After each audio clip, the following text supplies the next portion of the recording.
wanna be down with the king. It's the Sports Kings. Sports Kings. He might fall off the wagon in the next 10 minutes. Rob Calloway. It's about bringing talent. It's not about all the flash and glitz and glam. Not your average sports talk show. The Sports Kings. This is NFL legend, Work Done. This your boy D. Howard, a.k.a. Superman. I'm Jerome Bettis, the bus. It's Cam Newton. Holla at your boy, already. This is Hank Aaron, and I'm down with the king. Tell a friend, Kings is back.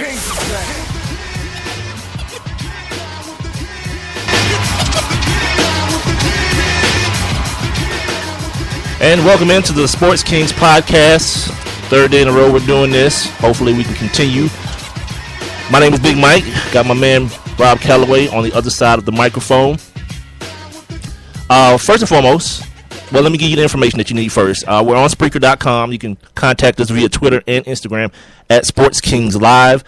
Also, our email address is sportskingsatl@gmail.com. At any time during your listening to this podcast, you can always drop us a Twitter, an Instagram, or an email, depending on how many characters you need to criticize us and to bash us.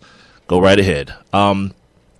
First, I want to start off by saying check the stats on Spreaker.com as far as how we're doing and how many people are listening. And I want to thank all the people who have gone and listened to the podcast. If you downloaded it, if you just listened to it on the Spreaker app, we appreciate it. Found out something weird, Rob, that we got a lot of followers, or not followers, the bulk of the listening is in Tucker, Georgia.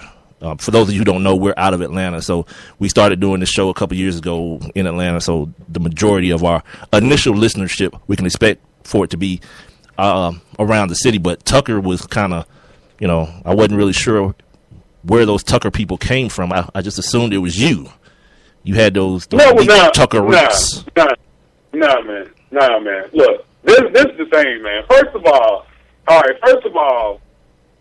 this Down with the King thing, the Sports Kings, Rob and Mike and Rob, dude, we're a brand, and it just so happens that we might have had just some more affluent listeners than we realized we did, that live up in Tucker, Georgia. And big shout out to everybody in Tucker and, everybody that's checked us out, listened to us, or downloaded, however you choose to listen, because there are a few options how you can listen, right? Yeah, you can download it.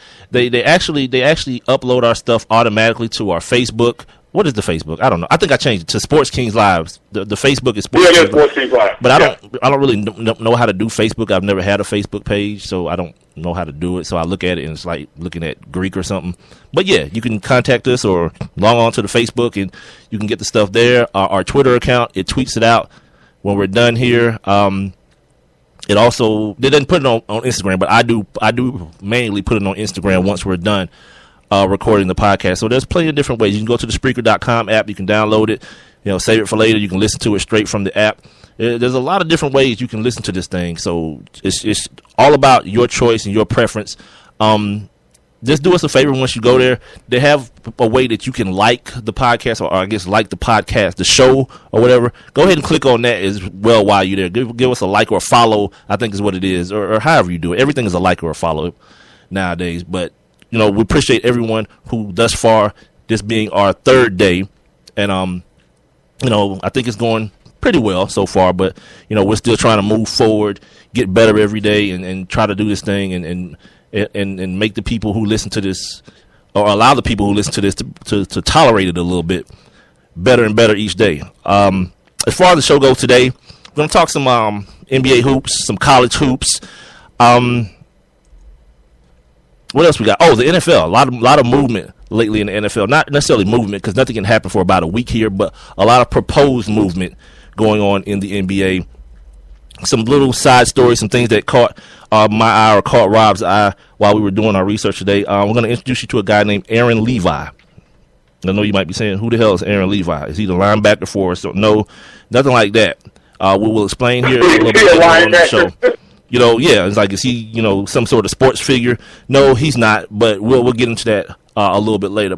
Before we start, though, let me say this, because we're only doing an hour today. We're going to kind of rapid fire through these topics as best we can. I want to say, I don't not necessarily condolences, but at least recognize the 25th anniversary of the death of Hank Gathers. I was young when that happened, so I'm hearing people's memories of it, and mine aren't that vivid. I only remember him collapsing, but like the coverage of it, I don't remember a lot of the coverage and things. I remember the left-handed Bo Kimball and the left-handed free throws, and I remember that Loyola Marymount team, but not very, very vividly because it was like 89. I was probably in 7th grade, 6th or 7th grade at the time, so it wasn't really something that was, high on my radar. But I do remember those days because I remember that LSU team with Stanley Roberts and Chris Jackson and Shaq. I definitely remember those things because Chris Jackson was my dude before he became Mahmoud Abdul-Rauf. Chris Jackson was that guy. When you talk about college point guards, the history of college point guards, people always leave him out. But that dude was so raw. Yeah, he was nice. But Hank Gathers, I mean, he's one of those guys that we talked about it in our very first podcast on Monday when you talked about guys with potential that wasn't reached or the what ifs. We talked about, I forgot who we were talking about, what player we were talking about. I think we were talking about Derrick Rose. Yeah. But Hank Gathers is one of those guys, much like, and I can't really, you can't compare the way the two guys, but, he's one of those guys that I would say you could probably throw in the same category with the Lynn Bias, one of these guys that all the scouts and all the coaches thought he was going to be one of these game-changing players. He led the league in scoring his final year at Marymount. And I remember seeing the footage of him collapsing, but it was the movie. You remember the movie, right?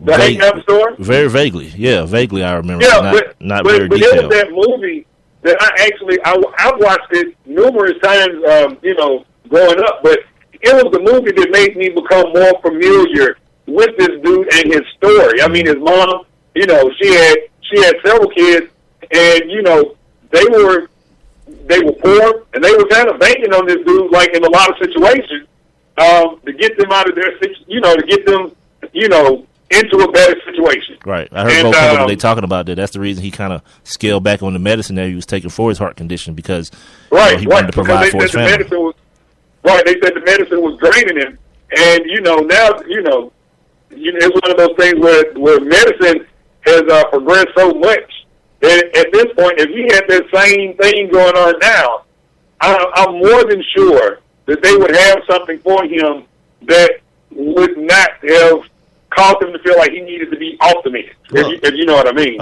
He's the reason now that all gyms is down to the little kids have defibrillators and people know how to use them now because of what happened with Hank Gathers. Moving right along here, last night because we gotta hit this and hit a couple other things before we get up out of here. The Atlanta Hawks, big come from behind victory, 18 points down to beat the hardenless Houston Rockets, an effort led by Jeff Teague and Al Horford, respectively.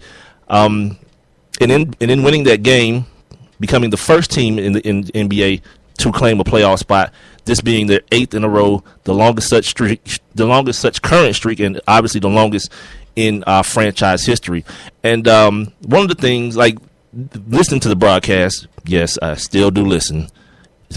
Against my better judgment, I still listen to the Atlanta Hawks broadcast. I don't know why. Yeah, I do. I don't know why. Because I have to. It's on TV and, whatever. But anyway, our guy Bob Rathman, ever since Josh Smith, former Atlanta Hawk, decided he wanted to shush the crowd after, hitting a three-pointer. And from that point, the broadcast crew, Dominique Wilkins and Bob Rathman, swore that was the catalyst to the comeback. But, whatever. I think the Hawks they were the better team, and they decided to play, that little game I like to call We're Better Than You, without James Harden, of course.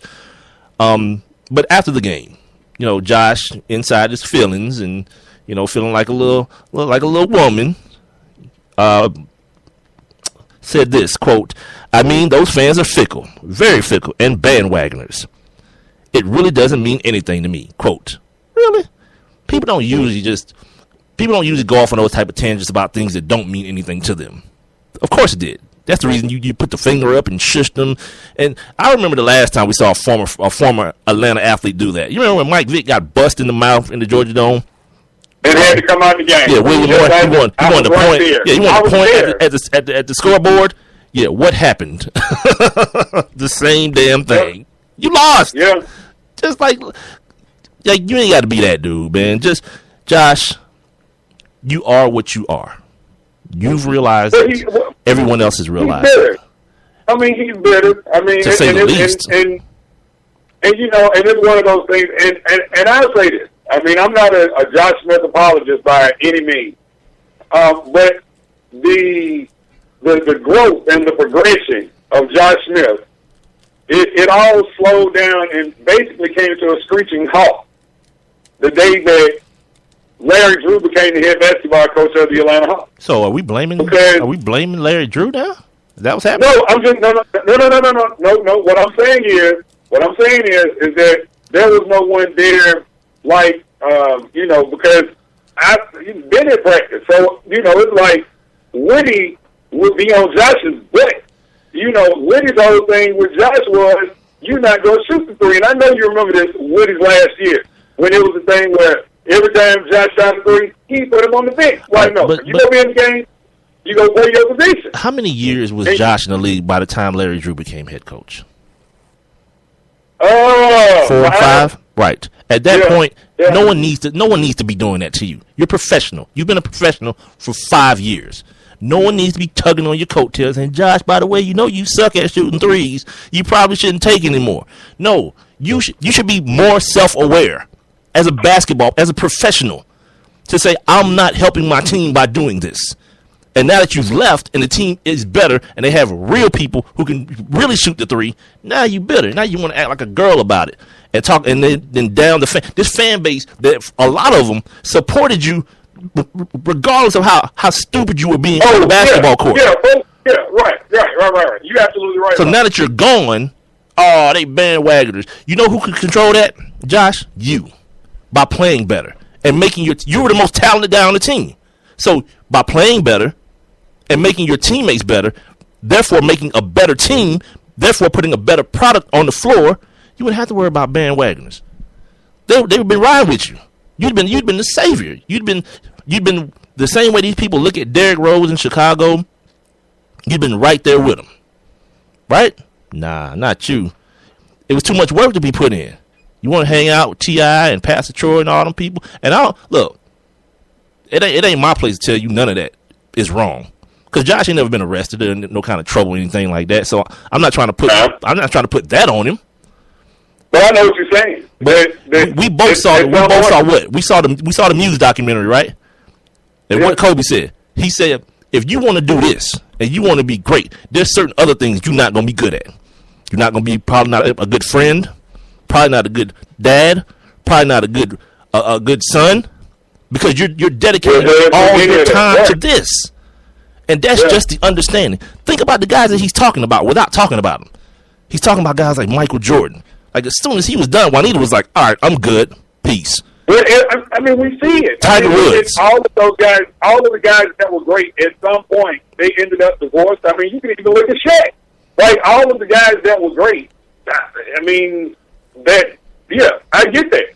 So my point is, Josh is just one of those guys who's not willing to make that sacrifice. And that's cool, but then don't then be mad because Danny Ferry and the boys down there with the Hawks said, you're not going to continue to be the face of this franchise, not this one here. We'll send you up north to Detroit and let you ruin that situation until Stan Van Gundy figures it out too and sends you on your way. And then when two teams get rid of you and get better, that's when that self-evaluation comes in. And that's when your new head coach, Kevin McHale, says, Josh, we might need you to start. And you said, nah, I'm good coming off the bench. You know why? Because you've settled in and you've realized what you are. You are a piece to a much bigger puzzle. That's all. That's all you are. You're a regular piece to a much bigger puzzle. You're not an outstanding piece. You're not Dame Lillard, or you're not Steph Curry or James Harden or none of these primetime dudes. You're just Josh. That's all. You're just Josh Smith. So this will be the one time. Well, not even one time, but this will be the time that I'll stand up for the Atlanta fan base and say I understand. But what I don't understand is you not getting on the bandwagon. This team is 19th in attendance. I don't understand that part of it. Like, if your mentality, you have the mentality of a bandwagon.